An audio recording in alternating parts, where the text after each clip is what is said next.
سلام.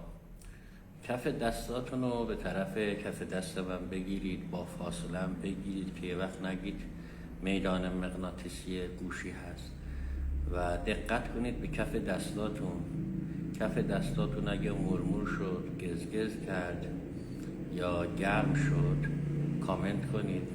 دوباره با دقت به کف دست من نگاه کنید، ببینید انرژی دست من وارد کدوم یک از چشماتون میشه.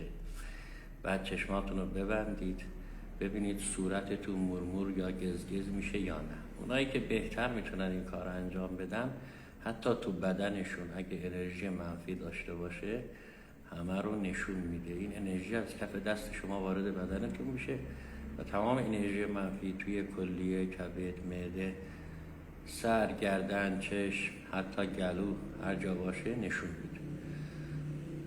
برای همدیگه بفرستید ببینید درسته یا نه. من اینو استوری کنم.